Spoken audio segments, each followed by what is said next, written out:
कहानी की शुरुआत में हमें एक बार को दिखाया जाता है जहां लोग मजे से ड्रिंक कर रहे होते हैं। इसी बार में सर्जियो नाम का एक आदमी आता है। जिस टाइम सर्जियो बार का दरवाजा खोलकर अंदर आता है, ठीक उसी टाइम पर एक आदमी बार से बाहर निकलता है। जैसे ही वो आदमी बाहर जाता है, उसे कोई सर में गोली मार देता है और उसकी मौत हो जाती है। ये देखकर लोगों में भगदड़ मच जाती है। आसपास के सभी लोग वहाँ से भाग जाते हैं। किसी को कुछ नहीं पता कि गोली किसने और कहाँ से चलाई। कुछ ही देर में सड़कों पर सन्नाटा छा जाता है। बार के अंदर मौजूद सभी लोग दरवाजे के पास खड़े होकर डेड बॉडी को देखते हैं, लेकिन डर के मारे कोई भी उस मरे हुए आदमी के पास नहीं जाता। उन्हें समझ नहीं आता कि अब उन्हें क्या करना चाहिए। उसी वक्त एक आदमी पुलिस को कॉल करने की कोशिश करता है, लेकिन उसके फोन में नेटवर्क नहीं आता। और जब बाकी लोग भी अपने मोबाइल में नेटवर्क चेक करते हैं तो उनके मोबाइल में भी नेटवर्क नहीं आ रहा होता, जैसे किसी ने जैमर लगा दिया हो। ये देखकर वे लोग और भी ज्यादा डर जाते हैं। तभी इस बार का क्लीनर डिसाइड करता है कि वो उस मरे हुए आदमी के पास जाएगा, लेकिन जैसे ही वो डेड बॉडी के पास आता है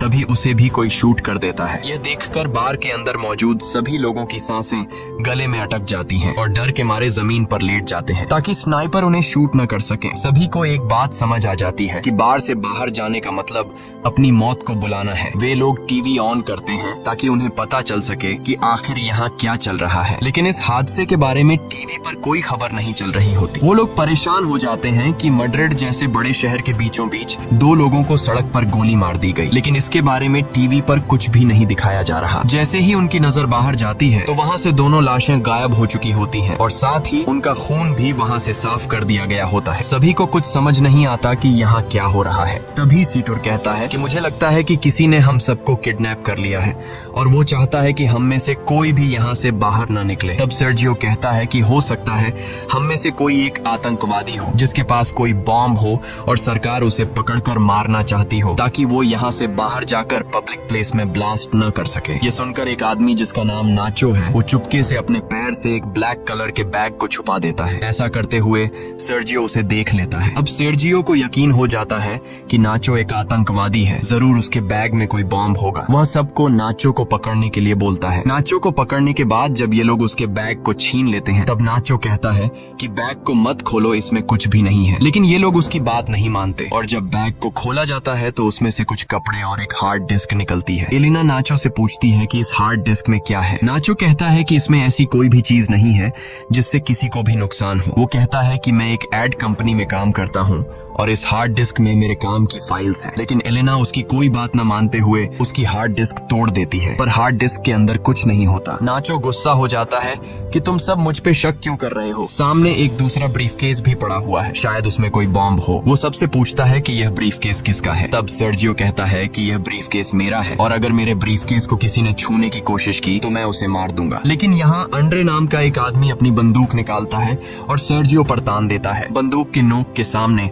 सर्जियो अब कुछ भी नहीं कर सकता था, इसलिए बार की मालकिन अम्पारो ब्रीफकेस को उठा लेती है। लेकिन अम्पारो ब्रीफकेस खोलने से डर रही थी। तभी एक भिखारी जिसका नाम इजराइल है, वह ब्रीफकेस को खोल देता है और ब्रीफकेस के अंदर से सारा लेडीज का सामान बाहर निकलता है। सर्जियो कहता है कि मुझे यह सब बेचना पड़ता है और लोगों को मेरे इस काम के बारे में बताने में मुझे शर्म आती है। इससे पहले कि कोई कुछ समझ पाता, उसी वक्त उन्हें बाथरूम से एक अजीब सी आवाज आती है। जब ये लोग वॉशरूम का दरवाजा खोलने की कोशिश करते हैं तो दरवाजा अंदर से लॉक होता है। ये लोग किसी तरह दरवाजा खोलकर बाथरूम में जाते हैं और देखते हैं कि वहाँ पर एक मोटा आदमी पड़ा हुआ है जो कि बेहोश है। दरअसल कहानी की शुरुआत में ये आदमी खांसते खांसते इस वॉशरूम में आया था और तब से वो यहीं पर बेहोश पड़ा है। इस आदमी के पास एक इंजेक्शन भी पड़ा होता है। ये लोग इससे एक नशेड़ी समझकर वहीं पर छोड़ देते हैं। तभी इन लोगों को बाहर से गाड़ियों की आवाज आती है। जैसे ही ये लोग बाहर के गेट के पास जाते हैं तो ये देखते हैं कि बाहर बहुत सारे आर्मी ऑफिसर्स आए हैं जिनके चेहरों पर मास्क लगा हुआ है। आर्मी सोल्जर्स को देखकर ये लोग बहुत खुश हो जाते हैं और मदद के लिए पुकारने लगते हैं। ये सोल्जर्स वहाँ पर बहुत सारे टायर्स का ढेर बनाते हैं और उन टायर्स को जलाकर वहाँ से चले जाते हैं। हालांकि सभी को लग रहा था कि ये हमारी मदद करने आए हैं, लेकिन वो इनकी मदद नहीं करते और वहाँ से चले जाते हैं। कुछ देर बाद टीवी पर न्यूज दिखाई जाती है कि सिटी के एक बहुत बड़े हिस्से में आग लग गई है, इसीलिए उस जगह को सील कर दिया गया है और उस जगह पर अब कोई भी नहीं जा सकता। बार में फंसे लोगों को कुछ समझ नहीं आता कि सरकार झूठ क्यों बोल रही है। ये आग सरकार ने खुद लगाई है, उन्होंने हमें देख भी लिया फिर भी हमें नहीं ले जा रहे। तभी वो आदमी जो बाथरूम के अंदर बेहोश था, वो अचानक सबके सामने सामने आ जाता है। उसकी पूरी बॉडी बुरी तरह से फूल गई होती है, साथ ही उसकी आंखें भी सफेद लाइट की तरह चमक रही होती हैं। वो आदमी कहता है कि मेरे पास मत आना और मुझे छूने की कोशिश बिल्कुल भी मत करना। ये कहकर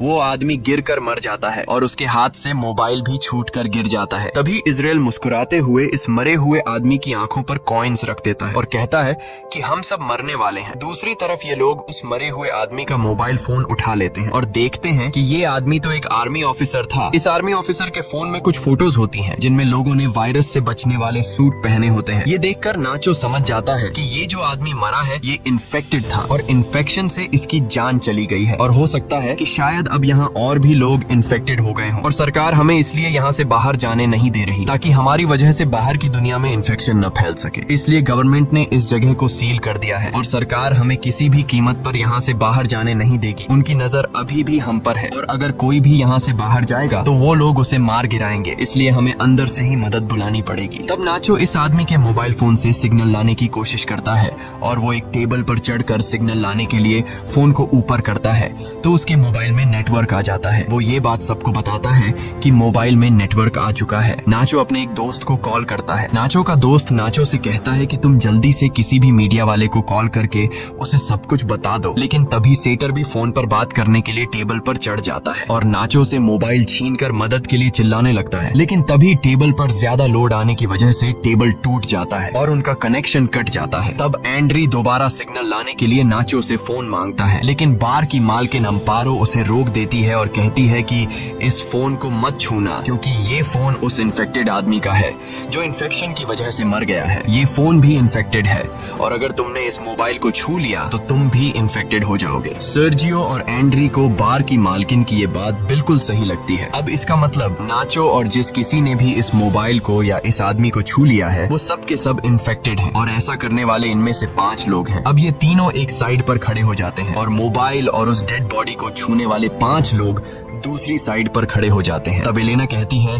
कि हमें पागलपंती नहीं करनी चाहिए। घंटों से हम एक दूसरे के साथ हैं, अगर हमें इन्फेक्टेड होना होता तो अब तक हम इन्फेक्टेड हो जाते। लेकिन एंड्री अपनी बंदूक निकालकर एलेना से कहता है कि मुझसे दूर रहो नहीं तो मैं तुम्हें मार दूंगा। इसके बाद बार की मालकिन सर्जियो और एंड्री सभी को अपनी बंदूक से धमकाता है और कहता है कि तुम सब नीचे बंकर में चले जाओ और हम तीनों को यहीं पर छोड़ दो ताकि तुम्हारी वजह से हम लोग इन्फेक्टेड ना हो जाए और अपने साथ इस इन्फेक्टेड डेड बॉडी को भी नीचे बंकर में ले जाओ। ये 5 ऐसा करने से इनकार कर देते हैं, लेकिन तभी एंड्री गोली चलाता है जिसके बाद इन लोगों को मजबूरन उनकी बात माननी पड़ती है और ये सभी 5 लोग डेड बॉडी को लेकर नीचे बंकर में चले जाते हैं और उनके पीछे बंकर का दरवाजा ऊपर से बंद कर दिया जाता है। अब ऊपर बस 3 लोग बचे हुए हैं। नीचे बंकर में मौजूद 5 लोग बहुत ज्यादा परेशान होते हैं। तभी ट्रिनी नाम की एक औरत की तबीयत अचानक बहुत ज्यादा खराब हो जाती है। वो सीढ़ियों पर चढ़कर बाहर के 3 लोगों को चिल्ला चिल्ला कर दरवाजा खोलने के लिए कहती है, लेकिन कोई उसकी बात नहीं सुनता। सीढ़ियों पर खड़ी होकर दरवाजे को मारने के दौरान ट्रिनी का बैलेंस बिगड़ जाता है और वो नीचे गिर जाती है, लेकिन गिरते दौरान उसका पैर वहाँ पास रखे बॉटल्स के क्रेट्स पर लग जाता है जिससे वो बॉटल्स भी नीचे गिरकर टूट जाते हैं। बॉटल्स के अंदर मौजूद पानी एक साइड पर बहने लगता है जिससे इन 5 को अंदाजा हो जाता है कि जरूर यहाँ से नीचे बाहर जाने का कोई रास्ता है। जब ये लोग वहाँ पर पड़े गट्टों को हटाते हैं तो नीचे उन्हें एक ड्रेनेज नजर आता है। इसका मतलब ये लोग वहाँ से पानी के रास्ते से होते हुए वहाँ से बाहर निकल सकते हैं। अब ये लोग सोचते हैं कि यहाँ से बाहर जाएगा कौन। तभी इजराइल ड्रेनेज के जाली को हटा देता है और वो ड्रेनेज के अंदर से होकर यहाँ से बाहर निकलने का फैसला करता है, लेकिन इस ड्रेनेज का रास्ता बहुत तंग था, इसलिए इजराइल अपनी पूरी बॉडी पर ऑयल लगाता है और इस ड्रेनेज से नीचे जाने की कोशिश करता है, लेकिन ड्रेनेज का छेद बहुत ही छोटा था जिससे वो नीचे नहीं जा पा रहा था और इजराइल छेद में फंस जाता है। तभी अचानक इन लोगों को गोलियों के चलने की आवाज आती है और उन्हें ऊपर मौजूद 3 लोगों की चिल्लाने की आवाजें आती हैं। आवाजें सुनकर ये लोग बहुत ज्यादा घबरा जाते हैं। फिर उन्हें ऊपर बार में धुआं दिखाई देता है जिसे देखकर ये लोग समझ जाते हैं कि ऊपर जो 3 लोग थे उन्हें किसी ने मारकर पूरे बार को आग लगा दी है। तब ट्रिनी ऊपर लोगों की स्थिति देखने के लिए ऊपर जाकर बंकर के दरवाजे को खोलने की कोशिश करती है, लेकिन बंकर का दरवाजा बहुत ज्यादा गर्म होता है, इसलिए ट्रिनी के छूते ही उसके हाथ जल जाते हैं और वो चिल्ला पड़ती है, जिसके बाद ये लोग ट्रिनी के हाथों पर पट्टी कर देते हैं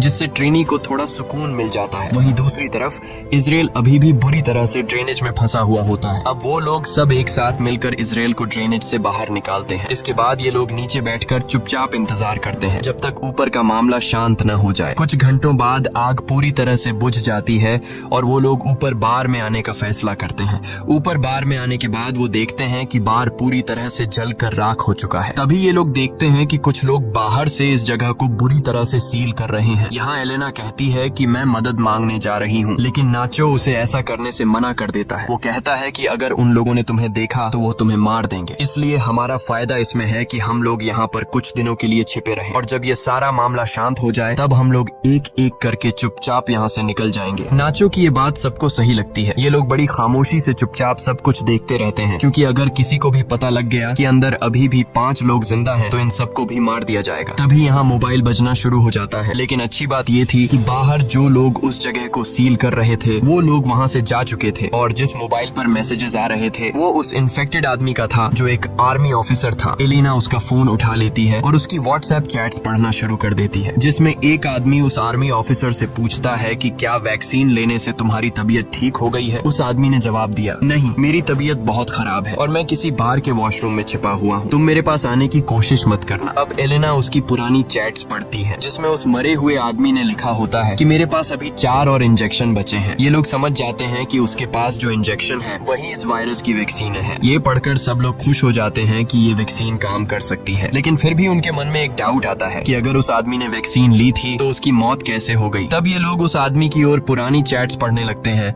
और उन्हें पता लगता है कि वो आदमी कई दिन पहले से बीमार था, इसलिए वैक्सीन इंजेक्शन ने उस पर असर नहीं दिखाया और वो मारा गया। इसके बाद अचानक उस फोन पर किसी का कॉल आता है, पर उससे पहले कि नाचो उसे उठा पाता, मोबाइल की बैटरी डेड हो जाती है। अब ये लोग किसी न किसी तरह से मोबाइल को चार्ज करने की कोशिश करते हैं।